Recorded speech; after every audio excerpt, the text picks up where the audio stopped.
മക്കളെ, മഹാഭാരത യുദ്ധം 13 ദിവസം കടന്നു. യുദ്ധം അവസാനിക്കുമ്പോൾ പാണ്ഡവർക്ക് പരിഹരിക്കാൻ പറ്റാത്ത ഒരു നഷ്ടമായിരുന്നു സംഭവിച്ചത്. അതിശൂരനും പരാക്രമിയുമായ അഭിമന്യുവിൻ്റെ ജീവൻ നഷ്ടമായി. അർജുനൻ്റെയും ശ്രീകൃഷ്ണൻ്റെ സഹോദരിയായ സുഭദ്രയുടെയും മകനായിരുന്നു അഭിമന്യു. 13 ദിവസത്തെ യുദ്ധം ആരംഭിക്കുമ്പോൾ കൗരവപക്ഷക്കാർ പരാജയപ്പെട്ട് നിൽക്കുകയായിരുന്നു. കൗരവ സൈന്യാധിപനായിരുന്ന ദ്രോണർ ഏതു വിധത്തിലും യുധിഷ്ഠിരനെ ജീവനോടെ ബന്ധനസ്ഥനാക്കി ദുര്യോധനന് നൽകുമെന്ന് ഒരു ശപഥം ചെയ്തിരുന്നു. എന്നാൽ യുധിഷ്ഠിരനെ സംരക്ഷിക്കുന്ന അർജുനൻ്റെ സാന്നിധ്യത്തിൽ അതിന് കഴിയുകയില്ലെന്നും അതിനാൽ അയാളെ അവിടുന്ന് മാറ്റിക്കൊണ്ടുപോകണമെന്നും ദ്രോണർ ദുര്യോധനെ അറിയിച്ചു. ദുര്യോധനൻ സംശപ്തകന്മാർ എന്ന രാജാക്കന്മാരെ അതിനുവേണ്ടി ചട്ടം കിട്ടി. പക്ഷേ എത്ര ശ്രമിച്ചിട്ടും ദ്രോണർക്ക് ആ ശപഥം നിറവേറ്റുവാൻ കഴിഞ്ഞില്ല. അതിനാൽ നിരാശനായ ദുര്യോധനോട് 13 ദിവസത്തെ യുദ്ധം ആരംഭിക്കുമ്പോൾ ചക്രവ്യൂഹം ചമച്ച് പാണ്ഡവരെ നേരിടുമെന്നും ശക്തനായ ഒരു മഹാരഥനെ വധിക്കുമെന്നും ദ്രോണർ വാക്കുകൊടുത്തു. ചക്രവ്യൂഹം ഭേദിക്കുവാൻ അറിയുന്ന ആളായിരുന്നു അർജുനൻ. അയാൾ പക്ഷേ സംശപ്തകന്മാരെ നേരിടാൻ യുദ്ധഭൂമിയുടെ ദക്ഷിണഭാഗത്തേക്ക് പോയിരിക്കുകയായിരുന്നു. വ്യൂഹം തകർത്തില്ലെങ്കിൽ യുദ്ധം പരാജയപ്പെടും. അതിന് കഴിവുള്ള ഒരാൾ അപ്പോൾ അവിടെ ഉണ്ടായിരുന്നത് അഭിമന്യുവായിരുന്നു. പക്ഷേ ആ കുമാരന് ഒരു വലിയ പ്രശ്നമുണ്ടായിരുന്നു. വ്യൂഹം തകർത്ത് സൈന്യത്തിനുള്ളിൽ പ്രവേശിച്ച് നാശങ്ങൾ വിതച്ചിട്ട് പുറത്തേക്ക് വരുവാനുള്ള രീതി അഭിമന്യുവിന് അറിയില്ലായിരുന്നു. യുധിഷ്ഠിരൻ അഭിമന്യുവിനോട് ചക്രവ്യൂഹം തകർത്ത് യുദ്ധം ചെയ്യുവാൻ ആവശ്യപ്പെട്ടു. തനിക്കുള്ള കുറവ് അഭിമന്യു അറിയിച്ചപ്പോൾ വ്യൂഹം തകർത്ത് കഴിയുമ്പോൾ യുധിഷ്ഠിരനും ഭീമനും കൂടി സൈന്യവുമായി ചെന്ന് അഭിമന്യുവിനെ രക്ഷപ്പെടുത്തിക്കൊള്ളാമെന്ന് സമ്മതിച്ചു. അതിൻ പ്രകാരം അഭിമന്യു കൗരവ വ്യൂഹം തകർത്ത് സൈന്യത്തിനകത്ത് കയറി വലിയ നാശങ്ങൾ വിതയ്ക്കുന്നു. ഒട്ടനവധി മഹാരഥന്മാരായ രാജാക്കന്മാരും സൈനികരും യുദ്ധമൃഗങ്ങളും അഭിമന്യുവിൻ്റെ ശരങ്ങൾക്കിരയായി യമലോകം പൂകി. അയാളെ തടയാൻ ശ്രമിക്കുന്നവർക്കെല്ലാം ആ കുമാരൻ്റെ ശരങ്ങളേറ്റ് ഗുരുതരമായ പരിക്കുകൾ പറ്റുകയോ മരണപ്പെടുകയോ ചെയ്തു. അഭിമന്യുവിനെ തടയാൻ മുന്നോട്ടെത്തിയ കർണൻ തന്ത്രത്തിൽ അഭിമന്യുവിന് ചുറ്റും വീണ്ടും ചക്രവ്യൂഹം നിർമ്മിച്ചു. അപ്പോഴും അഭിമന്യു ശക്തമായി പോരാടി. ഒരു ഗദ ആഘാതത്താൽ നിയന്ത്രണം വിട്ടുപോയ അഭിമന്യുവിനെ യുദ്ധത്തിൻ്റെ നിയമങ്ങളെല്ലാം ലംഘിച്ച് ദ്രോണർ, കർണൻ, അശ്വത്ഥാമാവ്, ബൃഹദ്ബലൻ, കൃതവർമാവ് എന്നീ 6 മഹാരഥന്മാർ ചുറ്റും നിന്നുകൊണ്ട് നിഷ്കരുണം ആക്രമിച്ചു. യുദ്ധഭൂമിയിൽ എല്ലാ ആയുധങ്ങളും നഷ്ടപ്പെട്ട് നിസ്സഹായനായി നിന്ന അഭിമന്യുവിനെ 6 പേരും ചേർന്ന് അരുംകൊല ചെയ്തു. ആ മരണമേൽപ്പിച്ച ദുഃഖം പാണ്ഡവപക്ഷത്തിന് താങ്ങാൻ കഴിയുമായിരുന്നില്ല. സഞ്ജയൻ പറഞ്ഞു, രാജാവേ, അഭിമന്യുവിൻ്റെ മരണത്തിൽ പാണ്ഡവർക്ക് ഏറെ ദുഃഖമുണ്ടായിരുന്നു. ആ കുമാരൻ്റെ പരാക്രമങ്ങളെ എണ്ണി എണ്ണി പറഞ്ഞുകൊണ്ട് യുധിഷ്ഠിരൻ നിയന്ത്രണം വിട്ട് വിലപിച്ചു. എങ്ങനെ സുഭദ്രയെയും അർജുനനെയും സമാധാനിപ്പിക്കുമെന്ന് അറിയാതെ അദ്ദേഹം നിസ്സഹായനായി. എല്ലാ ഐശ്വര്യങ്ങളും രാജ്യവും ലഭിച്ചാലും ഇത്തരത്തിലുള്ള സംഭവങ്ങൾ മനസ്സിൻ്റെ നിയന്ത്രണം നഷ്ടപ്പെടുത്തുമെന്നോർത്ത് യുധിഷ്ഠിരൻ ദുഃഖിച്ചു.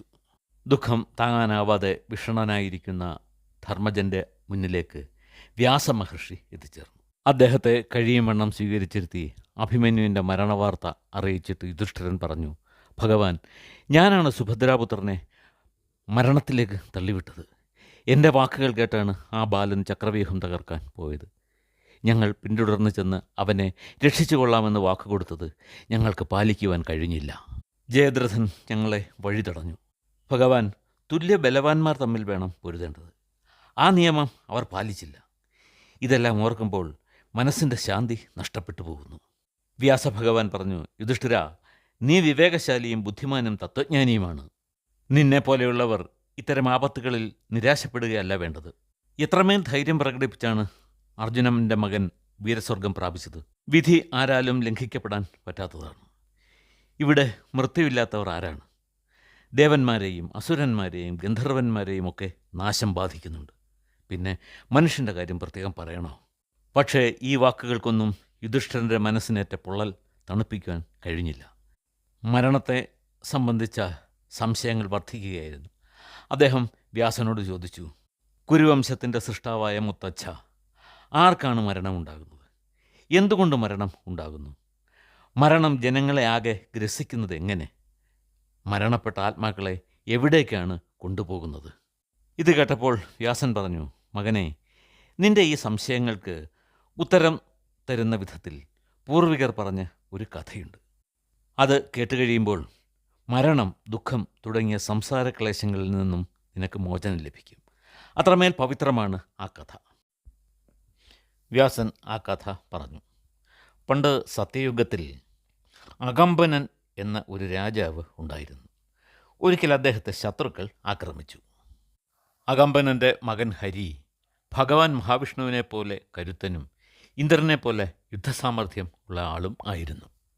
പക്ഷേ ആ കുമാരനെ ശത്രുസൈന്യം കൂട്ടം ചേർന്ന് ആക്രമിച്ചു വധിച്ചു. മകൻ്റെ മരണം രാജാവിനെ വലിയ ദുഃഖത്തിലാഴ്ത്തി. ദുഃഖിതനായിരിക്കുന്ന അകമ്പനൻ്റെ മുന്നിൽ നാരദ മഹർഷി പ്രത്യക്ഷപ്പെട്ടു. രാജാവ് മുനിയെ വേണ്ട വിധം സൽക്കരിച്ചു. നാരദമുനി അദ്ദേഹത്തെ സമാധാനിപ്പിച്ചു. അപ്പോൾ രാജാവ് ചോദിച്ചു, മഹർഷേ, എൻ്റെ മകൻ വളരെ കരുത്തനായിരുന്നു. എന്നിട്ടും അവനെ ശത്രുക്കൾ കൂട്ടം ചേർന്ന് ആക്രമിച്ചു വധിച്ചു. മഹർഷേ, മരണമെന്നാൽ എന്താണെന്നും മനുഷ്യർക്കിടയിൽ അതിൻ്റെ ബലപരാക്രമങ്ങൾ എന്താണെന്നും അറിയുവാൻ ആഗ്രഹമുണ്ട്. നാരദൻ പറഞ്ഞു, രാജാവേ, ആദിയിൽ ബ്രഹ്മദേവൻ പ്രജകളെയെല്ലാം സൃഷ്ടിച്ചു. അവയൊന്നും നശിക്കുന്നില്ലെന്ന് ബ്രഹ്മദേവൻ മനസ്സിലാക്കി. ഇത് അദ്ദേഹത്തിൽ വലിയ ക്രോധം ഉണ്ടാക്കി.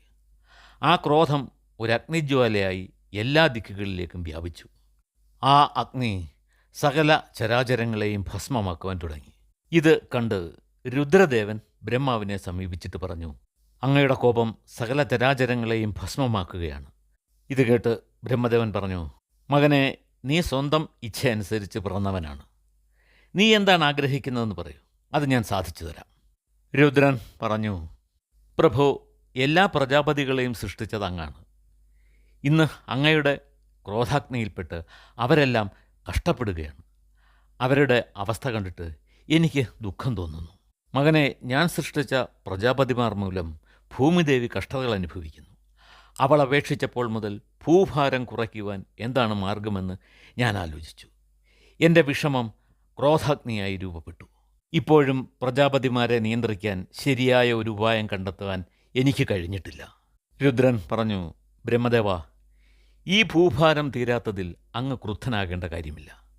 അങ്ങയുടെ കോപം അടക്കിയാലും ഈ ക്രോധാഗ്നിയിൽ വൃക്ഷങ്ങളും ലതകളും നദികളും പുല്ലുകൾ പോലും ഭസ്മമായി തീരുകയാണ്.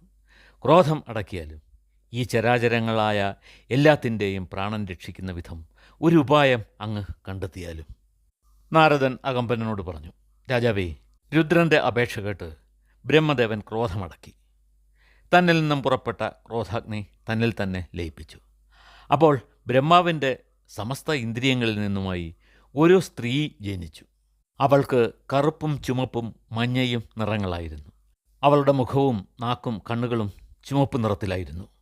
ബ്രഹ്മദേവൻ അവൾക്ക് മൃത്യു എന്ന് പേർ നൽകി. എന്നിട്ട് പറഞ്ഞു, ലോകരെ നശിപ്പിക്കണം എന്ന എൻ്റെ ഇച്ഛയിൽ നിന്ന് ഉണ്ടായിട്ടുള്ള അഗ്നിയിലാണ് നിന്റെ ജനനം. അതിനാൽ എന്തിനേയും എൻ്റെ ഇച്ഛയ്ക്കൊത്ത് സംഹരിക്കുകയാണ് നിന്റെ ജോലി. ബ്രഹ്മദേവൻ്റെ ഉത്തരവ് കേട്ട് മൃത്യുവിന് വലിയ ദുഃഖമുണ്ടായി. അവൾ പൊട്ടിക്കരഞ്ഞു. അവളുടെ കണ്ണുനീർ തുടച്ചിട്ട് ബ്രഹ്മാവ് പറഞ്ഞു, ഭദ്രേ, നീ എന്തിന് കരയുന്നു? മൃത്യു ചോദിച്ചു, ബ്രഹ്മദേവ, എന്തിനാണ് എന്നെ ഇങ്ങനെ ഒരു സ്ത്രീയായി സൃഷ്ടിച്ചത്? ഞാൻ അറിഞ്ഞുകൊണ്ട് ഒരു ക്രൂരകർമ്മം ചെയ്യണമെന്നാണോ അങ്ങ് പറയുന്നത്? എൻ്റെ ദ്രോഹങ്ങൾ അനുഭവിക്കുന്ന ജനങ്ങൾ കരഞ്ഞ് കണ്ണുനീർ വാർക്കും. ആ കണ്ണുനീരിനെ എനിക്ക് ഭയമാണ്. അങ്ങ് എനിക്ക് വരം തന്നാലും ഞാൻ ധേനുകാശ്രമത്തിൽ പോയി അങ്ങയെ നിരന്തരം ധ്യാനിച്ച് തപസ് ചെയ്തുകൊള്ളാം. ദുഃഖത്താൽ ആർത്തലച്ച് കരയുന്നവരുടെ ജീവൻ അപഹരിക്കാൻ എനിക്കാവില്ല. ഈ പാപപ്രവൃത്തിയിൽ നിന്നും അങ്ങ് എന്നെ മോചിപ്പിച്ചാലും. ബ്രഹ്മദേവൻ പറഞ്ഞു, മൃത്യു, നീ നിൻ്റെ ശങ്കകൾ അവസാനിപ്പിക്കൂ. സംഹാരമാണ് നിൻ്റെ ചുമതല. അതിനാണ് നിന്നെ ഞാൻ സൃഷ്ടിച്ചത്. പോകൂ, പ്രജകളെ സംഹരിക്കൂ. ഇക്കാര്യത്തിൽ കൂടുതൽ ആശങ്കകൾ ഒന്നും വേണ്ട. എനിക്ക് വാക്കുമാറ്റാൻ കഴിയില്ല. എൻ്റെ ഉത്തരവ് അനുസരിക്കുന്ന നിന്നെ ആരും നിന്ദിക്കുകയില്ല. നാരദൻ പറഞ്ഞു, രാജാവേ, ബ്രഹ്മദേവൻ ആജ്ഞാപിച്ചുവെങ്കിലും മൃത്യു ആരെയും സംഹരിച്ചില്ല. പകരം അവൾ ധേനുകാശ്രമത്തിൽ പോയി കഠിന വ്രതമെടുത്ത് തപസ് ചെയ്തു. പുഷ്കരം, ഗോകർണം, നൈമിഷം, മലയാചലം തുടങ്ങിയ തീർത്ഥസ്ഥാനങ്ങളിലെത്തി കഠിനമായ വ്രതമെടുത്ത് ശരീരം ശോഷിപ്പിച്ചു. ഉറച്ച ഭക്തിയും ധർമ്മനിഷ്ഠയും കൊണ്ട് അവൾ പിതാവായ ബ്രഹ്മദേവനെ പ്രസാദിപ്പിച്ചു. അദ്ദേഹം പ്രത്യക്ഷനായി ചോദിച്ചു, മൃത്യുവോ, നീ എന്തിനീ കഠിനവ്രതങ്ങൾ എടുക്കുന്നു? മൃത്യു പറഞ്ഞു, പിതാവേ, പ്രജകളെ നശിപ്പിക്കുവാൻ എനിക്കിടവരരുത്. അധർമ്മം ചെയ്യുന്നതിനെ ഞാൻ ഭയക്കുന്നു. ആ ഒരു വരം മാത്രം മതി എനിക്ക്. എൻ്റെ ദുഃഖം മാറ്റിത്തന്നാലും ഞാൻ അങ്ങയുടെ കാരുണ്യത്തിനായി യാചിക്കുന്നു. ബ്രഹ്മാവ് കൃത്യമായ ഒരു മറുപടി കിട്ടുവാൻ വേണ്ടി ആലോചനയിൽ മുഴുകി. ഈ കഥയുടെ ബാക്കി ഭാഗം നമുക്ക് അടുത്ത ദിവസം കേൾക്കാം.